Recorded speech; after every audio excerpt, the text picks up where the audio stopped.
Welcome everyone. Thank you so much for joining the Miracle Recap. So we're going to get started with the lessons 70 to 76, and so we're 70 days on the way, 76 actually, in this year, in this mind training. So that's really something. That's great. And yeah, the lessons only get better is what I think. It's like it's still getting better. It's unbelievable. So there's so much opportunity for healing. There's so much opportunity for deep insights, like I didn't even know I was holding on to it. Or I didn't even know I was looking for salvation in useless things that could never have worked. And so great to hear that. Now I don't have to do that. And now, yeah, by reminding myself, by reviewing the lessons, by allowing this to change the way I think about everything, in fact, it actually starts to happen that something is changing. And something changes fundamentally, because in fact there's a huge shift occurring. Instead of an outside looking for whatever salvation or whatever satisfaction or whatever thing that could complete me, I'm now just turning inwards and expected it from there. Like I remind myself during the day a couple of times, more every hour, maybe every hour, almost every hour, I remind myself, oh yeah, it's right here. It's within me. Oh yeah, it's not outside of me. Oh yeah, wait. Oh wow, I forgot. I forgot. So by doing this, like you make the change of a lifetime, you could say, the greatest change that you can imagine as a human being. In fact, you are not behaving any longer as a human being, because literally you're not looking for it outside yourself. Whether that is attacking someone, whether that is looking for satisfaction of someone, by someone, with someone, or any of those things. No, it's all directed within, in this quietness that is always with you, and that is in fact always available, completely available, like completely, wholly available. Now, why does that seem to be kind of hard to get to? It is because you walk around with your idea about yourself. You walk around with an idea that you're trying to apply this in your daily life, trying to do this, trying to do that. But the thing is that you see yourself as your definitions of yourself. And that's why it takes a moment. It will change too. So it's like, here I am in my miracle mind training, doing the lesson, seeing that the shift is occurring of turning, in fact, my attention to my withinness, but then also stopping to define more things about myself, but basically putting that to rest and seeing that what is now suddenly glimpses into my consciousness. I have moments in which I experience a miracle. I experience a communication, like I experience something else at least, like, wow, something just lifted me out of this, whatever that was. So these instances are going to, come into your consciousness literally because you provide the space for them. Because they're always with you. It's not that you lost them. It's not that, not any of those things. So it's like you come into basically into the training of extending those moments in which you are experiencing this upliftment and seeing that nothing can take that away, and being open to receive, continuously letting go of what you think is going on or what you are or how you're supposed to respond. And then everything seems to flow just like it should. Just setting everyone free, opening up, setting yourself free, not hurting yourself any longer. In fact, starting to love yourself, starting to love your brother, because you don't have any ideas about him. You don't let the past define your brother. Now that's of course like talking about some huge shifts. One of them being like, what is outside? No, I'm not looking for anything outside. I'm looking to my withinness. I'm not looking at my own. I don't let my definitions define me any longer. I'm allowing like a 180-degree shift to occur within myself, releasing my self-definitions. Then all the definitions that I had about my relationships, everyone that's I'm connected to, that I'm consciously connecting to, I'm letting a change occur there too. Because now, in fact, honestly speaking, I don't need anything from anyone, recognizing that everything is given within me. Now, I don't know how that is for you, but in my human experience of myself, I had a tendency that I needed something of someone, that I would get in touch if I needed something of someone. Or, you know, like this, like you were interested in this person because you thought this person would have something that you didn't have, or could give you something that you couldn't give to yourself. See, all these things, these are huge shifts. So it occurs on every aspect of your idea about yourself, in your relationship, in your finances, in your physical expression of yourself, and on and on and on. Like all of that, they're all like, these changes are huge. They're all shifting and changing. So that's really something, but that's why it takes a moment. Simple as that. Okay, so getting started then with a review.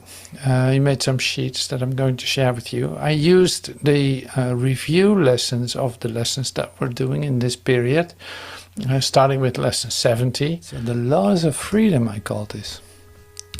And we're gonna see why. Laws of freedom.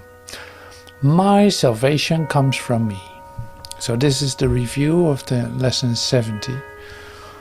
Today I will recognize where my salvation is. It is in me because its source is there. It has not left its source, and so it cannot have left my mind. I will not look for it outside myself. It is not found outside and then brought in, but from within me it will reach beyond, and everything I see will but reflect the light that shines in me and in itself. Today I will recognize where my salvation is. It is in me because its source is there. It has not left its source, and so it cannot have left my mind. I will not look for it outside myself. Yeah, this is exactly what I was talking about. It is not found outside and then brought in, no, but from within me it will reach beyond, and everything I see will but reflect the light that shines in me and in itself. Only God's plan for salvation will work. It is senseless for me to search wildly about for salvation. I have seen it in many people and in many things. But when I reached for it, it was not there. I was mistaken about where it is. I was mistaken about what it is. I will undertake no more idle seeking. Only God's plan for salvation will work, and I will rejoice because His plan can never fail. It's still rolling forward. It's like salvation is within me. It's not found anywhere else. So I've been looking for it in many people, many things, in many circumstances, in many options that I thought would bring me the salvation that I wanted it to bring to me. I even had difficulties admitting it. I just kept on holding on to it, really expecting it to be my salvation, that it would set me free by itself. And that is not going to happen. So that, what is the essence of that? Why is this the way that it is? Like, okay, God's plan for salvation will work. That's actually working. My plan is not working. And why is that? I mean, so you want to know, right? You want to know why this is working this way. Now, if you bump up against someone that you think is your salvation, what do you actually see? You see a reflection of your thoughts about this one person. Based on what you see, what you hear, in other words, on your 5 senses registration of this person, like you perceive this person, this one, you have ideas about it, and it's all looking great, and it's fantastic. It's exactly what you were looking for. Now you found the image that you were looking for. But what is the trouble with this? What we learned in the first 7 lessons, in fact, already. Like, my meaningless thoughts are showing me a meaningless world. I give it meaning, and I project my ideas upon it, but it's like it's a hologram. It's not a reality. Now, if I would enter into the situation, allowing my brother to be exactly who he is, then I would recognize the Christ in this person, and recognizing that in myself too. And it would just be like a moment, or like a holy instant, instead of anything else. And then you would go your way again, and you didn't need any of it. You just were confirmed of your whole self. But that's not what's happening when you meet someone, or when you meet a certain situation. No, you see a future, you see time, you see moments, you see possibilities, you see activities, you see whatever you see. It's like, but all based on past ideas. So you literally try to let the past be your salvation. And that's going to fail because, in fact, the only thing you can say about the past is that it's over. That's why that will never work. That's why God's plan always works. Because why? It is always right here. It's always right now. It has nothing to do with yesterday. It has nothing to do with any idea. It just is what you are. That's why it's working. You come to know who you are. That's why it's working. That can never fail. That is already real about you. Holding grievances is an attack on God's plan for salvation. Holding grievances is an attempt to prove that God's plan for salvation will not work. Yet only His plan will work. By holding grievances, I am therefore excluding my only hope of salvation from my awareness. I would no longer defeat my own best interest in this insane way. I would accept God's plan for salvation and be happy. So holding grievances is an attack on God's plan for salvation. Now you see, the holding grievances, what is there to hold on to except the past? Like in the present, everything is already present. You don't need to hold on to anything for that to be complete. So that is amazing. I will there be light. I will use the power of my will today. It is not my will to grope about in darkness, fearful of shadows and afraid of things unseen and unreal. Light shall be my guide today. I will follow it where it leads me, and I will look only on what it shows me. This day I will experience the peace of true perception. So that's an interesting reference too. It's like now suddenly we're talking here about true perception. So what is that? What is true perception? Is in fact that what is literally present right here, right now. And that is joyous, that is complete and whole. So it rejoices in itself. And like I will there be light. Now I'm going to use my will, which is God's will at the same time, to just let things be as they are, to let everything be as it is in this moment. and not try to manipulate or try to deny or try to attack any of it, like that isn't present right here. See, this is like an impossible exercise for a human being with intentions, like I want this, I want that. You use your will too, your so-called free will, and you make choices and say, no, that's not what I want that. No, I don't want that, I want that. And so you make your differences based on your past experiences. Now all of that we let go when I say, I will there be light, and actually mean what I say. I will there be light. Now everything is going to be different. Wherever I am or seem to be, wherever I find myself, I allow for just this one moment to let this moment be whole and complete. It doesn't need my definitions and descriptions. It doesn't need my attacks or defenses. I don't have to prove anything. I don't need intentions for it. I'm just letting it be whole onto itself. So one of the characteristics is then that it will be a joyous moment, just like it is now. It's like if we let this be right now, if you let this be, then you can join with me in this moment without any resistance, without any defense. Or you can just be completely open to let this moment be whole. There's nothing stopping you from doing that, except your own old ideas about yourself. So that's the training that we do.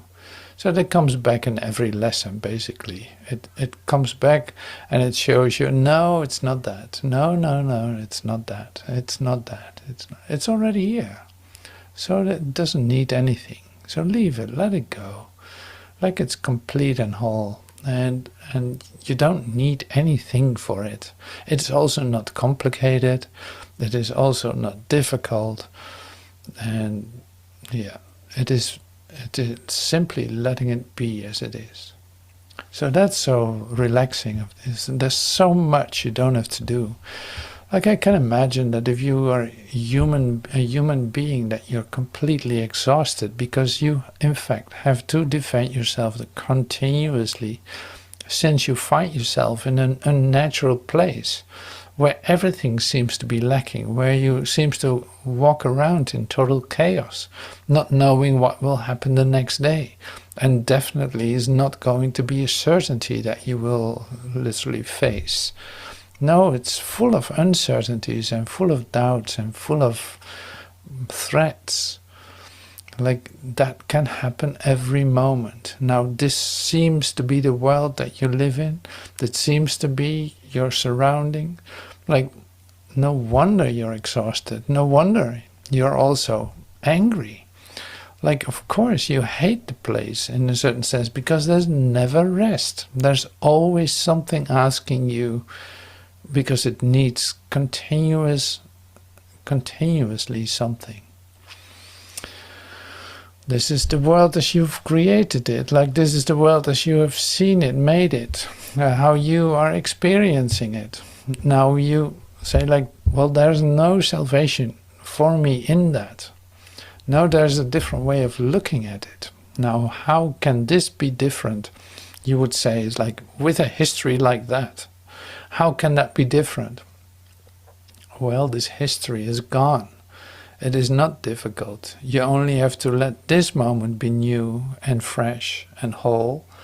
You don't have to work on the past. You don't have to make the past better or something. Like, no.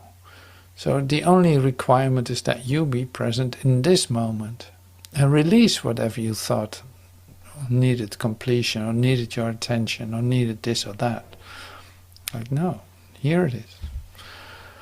So that's the occurrence. This is the procedure that you find yourself in. And it's, like I said, if I give it a name procedure, then it looks like there's something to occur first before you can enter in. And that's just not true.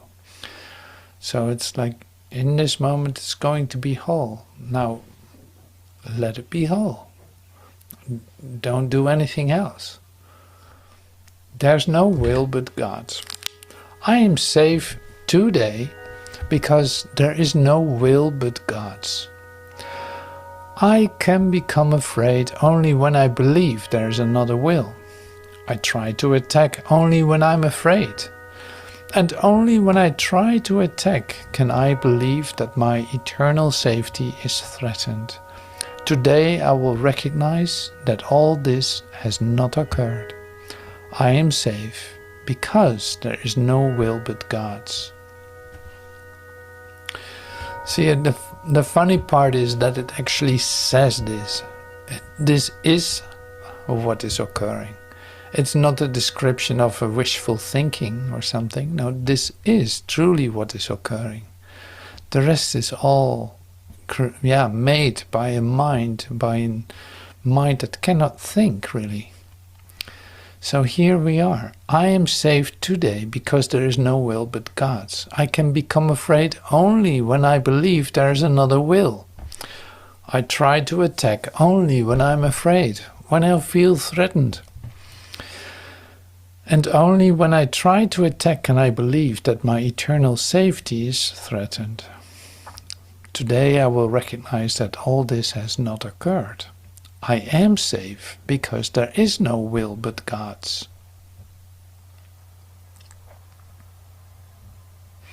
Amazing. So this is actually written in a book that you can practice. That's amazing too. The light has come. In choosing salvation rather than attack, I merely choose to recognize what is already there. Salvation is a decision made already. Attack and grievances are not there to choose. That is why I always choose between truth and illusions, between what is there and what is not. The light has come.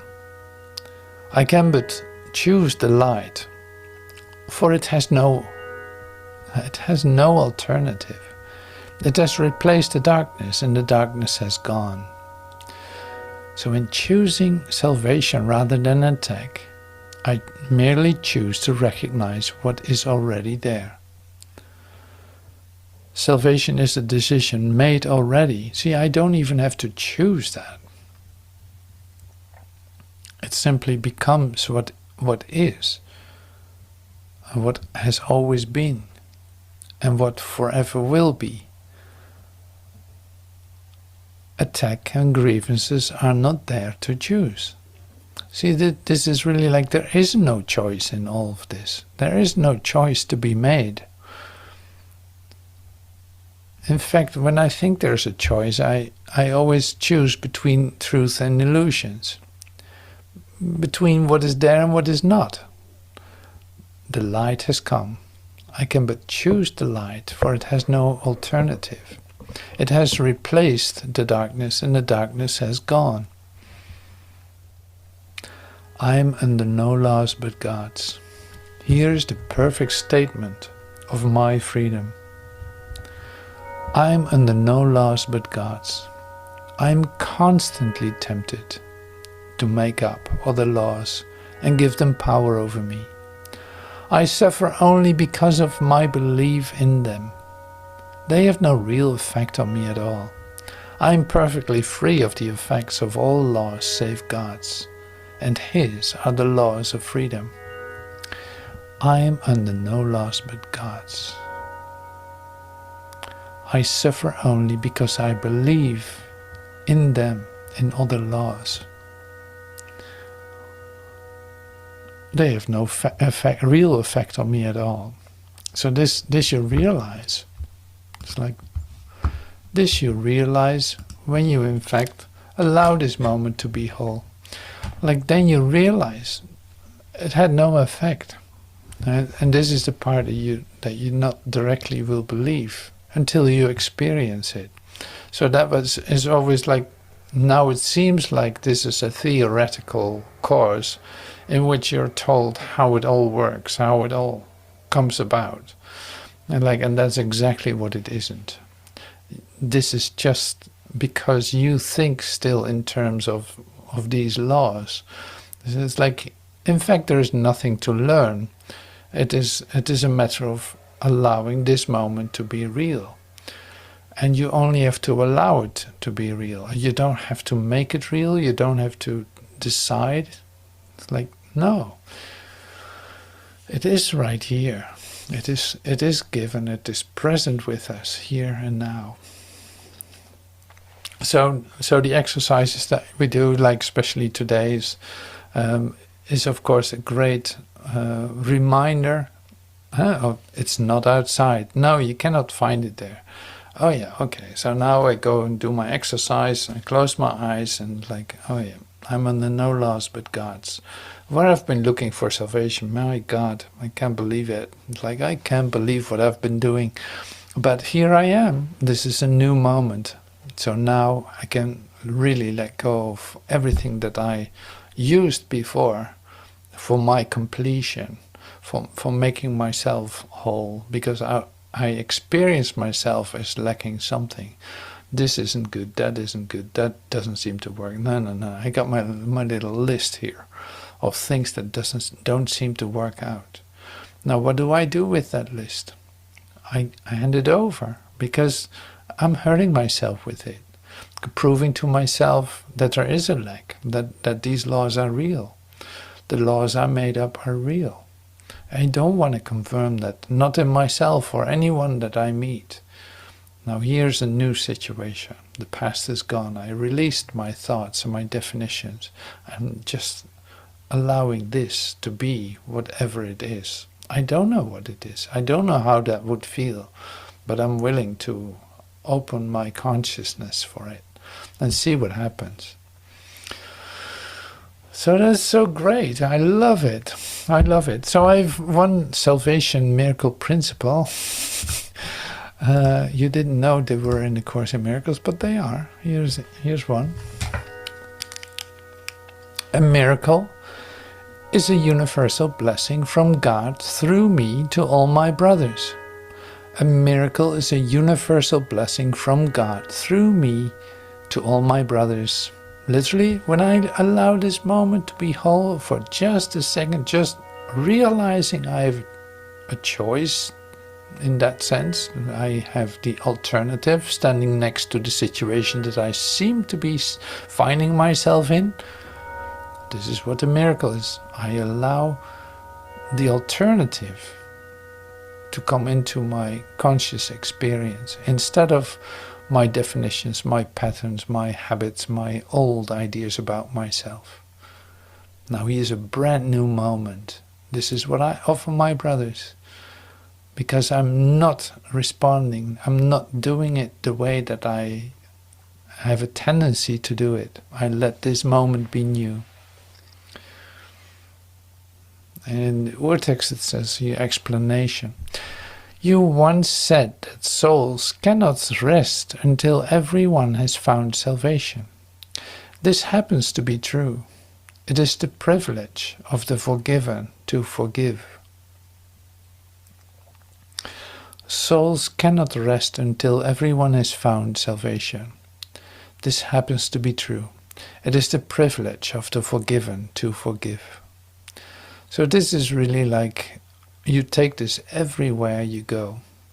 It doesn't stop with you just having a miracle moment, you could say. It's like, no, you discover that all situations this is applicable. In all the places that I find myself, in all the situations that I find myself, I can actually apply this and let it work for me. That's how everything will change. Like literally, then this is how souls will find rest. Okay, so we're continuing a little bit with the text from chapter 15. The instant in which magnitude will dawn upon you is but as far away as your desire for it. As long as you desire it not, and cherish littleness instead, by so much it is far from you. By so much as you want it, will bring you nearer, bring it nearer. Think not that you can find salvation in your own way and have it. So the instant in which magnitude will dawn upon you is but as far away as your desire for it. As long as you desire it not and cherish littleness instead, by so much it is far from you. By so much as you want it, will you bring it nearer. Think not that you can find salvation in your own way and have it. And magnitude, like magnitude here, the word is used. The word magnitude is used, and that is more like, so in the moment that you allow things to be whole, like in the miracle moment, in this instant, if you allow this to be whole, you will come to a different experience of yourself. Now this is literally like a glimpse of the magnitude. This glimpse of the magnitude that already stirs up so much happiness within you. See this multiplied 1,000 times, and then another 1,000 times, and then another 1,000 times. And it says somewhere in the course, like, now you have the faint imagining of what magnitude is. Now, this is huge because, talking about the experience, it's like the experience is a real liberation of you. For a moment you experience yourself as completely lifted up. It's like, wow, I can't believe it. I suddenly got out of this gloomy darkness that I'm actually very used to. Now I'm lifted out of it. Suddenly I experience myself in a whole different way. And this is just a tiny little glimpse of what magnitude is. Whew. Wow, I like that. I want more of that. I want more of that. And this is how it starts. It's like you're going to look for more, in a sense. Like, if this already works so well, why not open it up and remind myself to not forget that. Like, not forget letting this moment be whole, because the experience of that is what life is, in fact. So there you go. So we remind ourselves by doing the lessons, in fact, to do that. Okay, so one more part in this. Here it says too, it's like, give over every plan that you have made for your salvation in exchange for God's. His will content you, for there is nothing else that can bring you peace. For peace is of God and of no one beside him. Be humble before him, and yet great in him.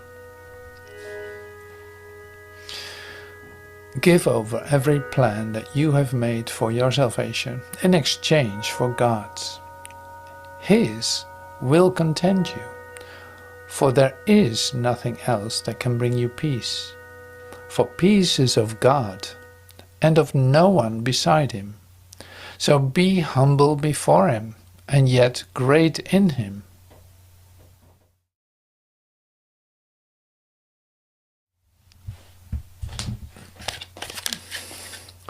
So we start with the review of lesson. I've just read this too, but it's great too, because you got the examples here with it too. So if you want to read with me, just unmute your microphone and start reading it. You're welcome to do that. And I will start with the first one. My salvation comes from me. Today I will recognize where my salvation is. It is in me because its source is there. It has not left its source, and so it cannot have left my mind. I will not look for it outside myself. It is not found outside and then brought in. But from within me it will reach beyond, and everything I see will but reflect the light that shines in me and in itself. These forms of the idea are suitable for more specific applications. Let this not tempt me to look away from me for my salvation. I will not let this interfere with my awareness of the source of my salvation. This has no power to remove salvation from me. Only God's plan for salvation will work.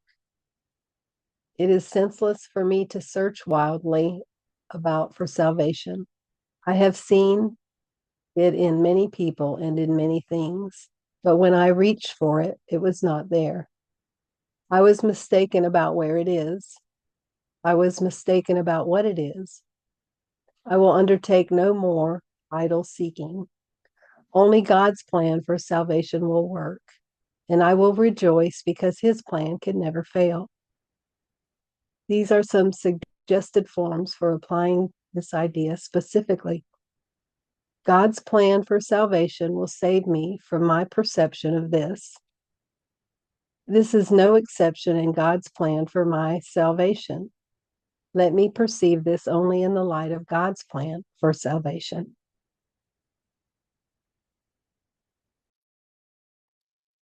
Holding grievances is an attack on God's plan for salvation. Holding grievances is an attempt to prove that God's plan for salvation will not work, yet only his plan will work.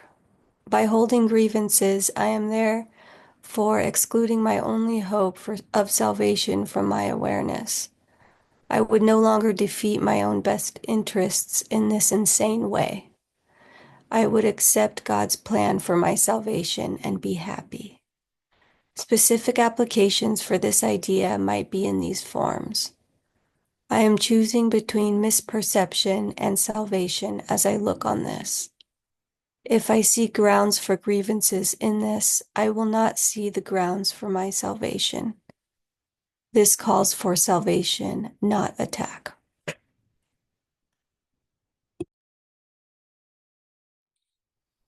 I will there be light. I will use the power of my will today. It is not my will to grope about in darkness, fearful of shadows and afraid of things unseen and unreal light. And unreal. Light should be my guide today.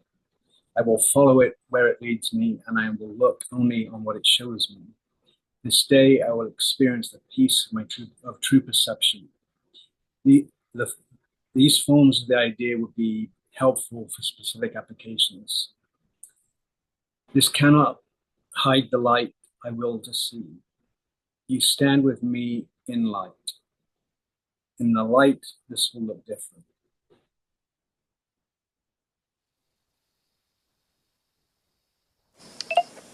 There is no will but God's. I am safe today because there is no will but God's. I can become afraid only when I believe there's another will. I try to attack only when I am afraid, and only when I try to attack can I believe that my eternal safety is threatened. Today I will recognize that all this has not occurred. I am safe because there is no will but God's. Applications. Let me perceive this in accordance with the will of God. It is God's will, you are his son, and mine as well.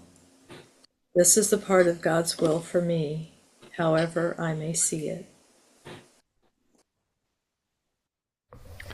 The light has come. In choosing salvation rather than attack, I merely choose to recognize what is already there. Salvation is a decision made already. Attack and grievances are not there to choose. That is why I always choose between truth and illusions, between what is there and what is not. The light has come. I can but choose the light, for it has no alternative. It has replaced the darkness, and the darkness has gone. This cannot show me darkness, for the light has come. The light in you is all I want to see. I would see in this only what is there. I am under no laws but God's. Here is the perfect statement of my freedom. I am under no laws but God's. I am constantly tempted to make up other laws and give them power over me. I suffer only because of my belief in them. They have no real effect on me at all. I am perfectly free of the effects of all laws save God's, and His are the laws of freedom. My perception of this shows me I believe in laws that do not exist. I see only the laws of God at work in this. Let me allow God's laws to work in this and not my own.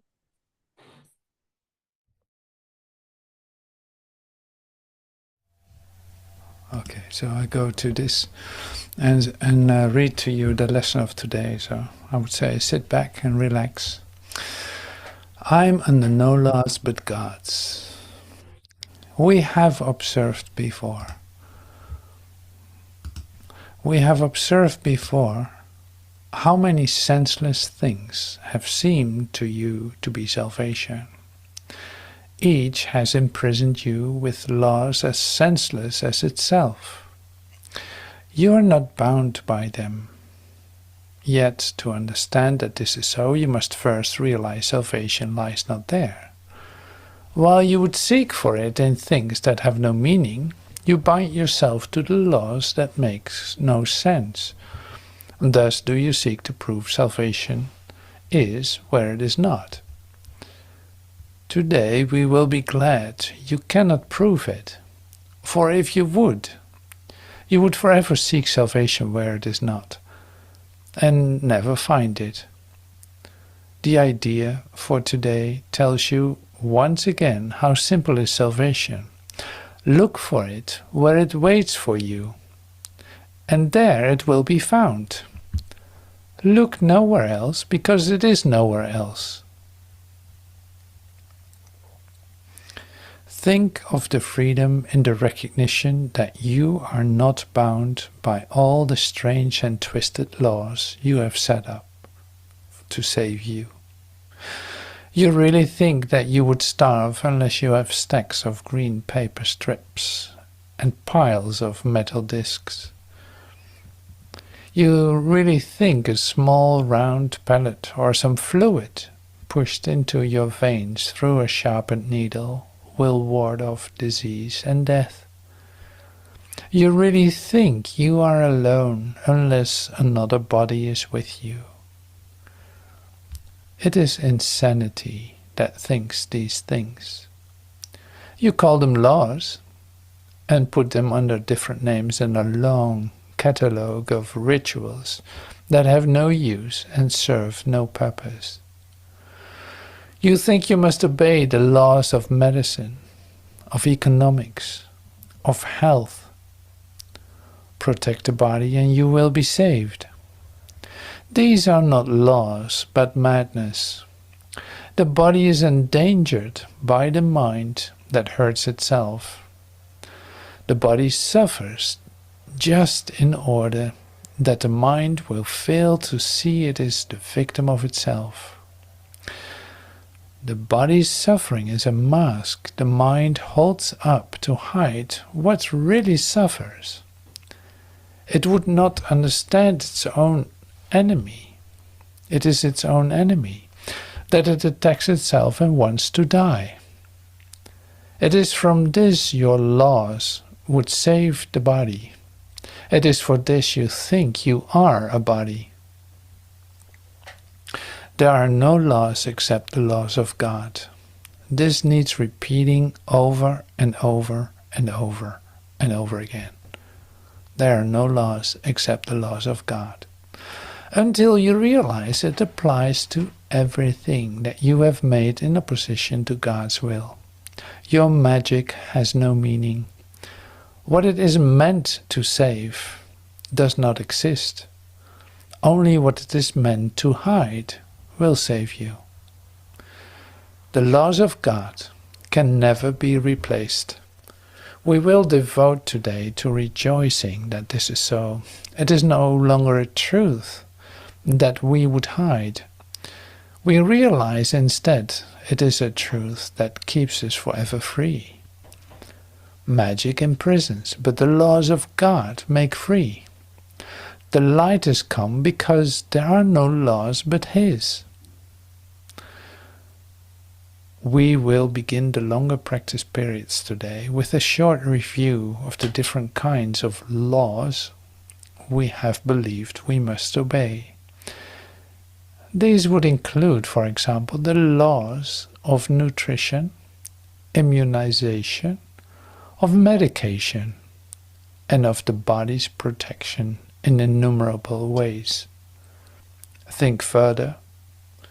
You believe in the laws of friendship, a good relationship, and reciprocity. Perhaps you even think that there are laws which set forth what is God's and what is yours. Many religions have been based on this. They would not save but damn in heaven's name.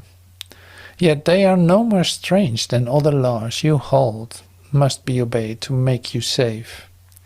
There are no laws but God's. Dismiss all foolish magical beliefs today, and hold your mind in silent readiness to hear the voice that speaks the truth to you. You will be listening to one who says there is no loss under the laws of God. Payment is neither given nor received. Exchange cannot be made. There are no substitutes, and nothing is replaced by something else. God's laws forever give and never take. Hear him who tells you this and realize how foolish are the laws you thought upheld the world you thought you saw.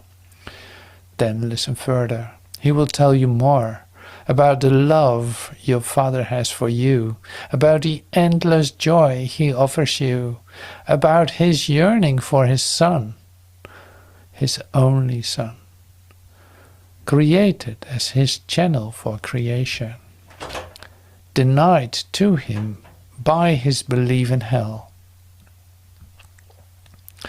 Let us today open God's channels to him, and let his will extend through us to him. Thus is creation endlessly increased.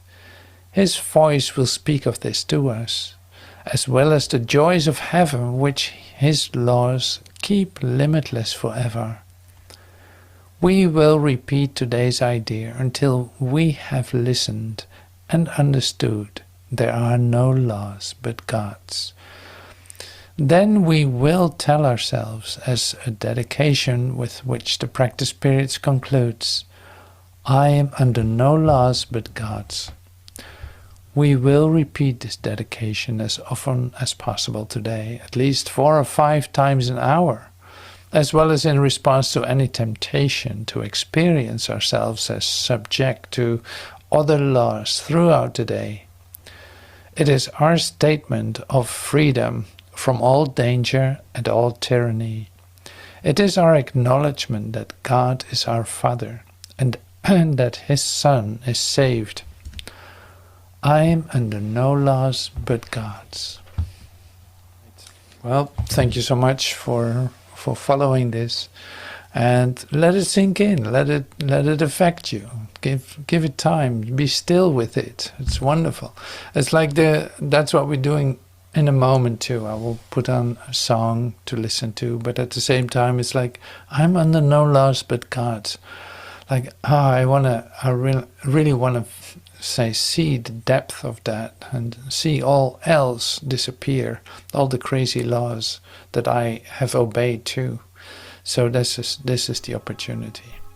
So thank you so much for being present here with me in this miracle recap, and I hope to see you next week in the next episode of this. Thank you for now, and we rest and actually meditate with the idea I'm under no laws but God's. Thank you and see you soon. Bye for now.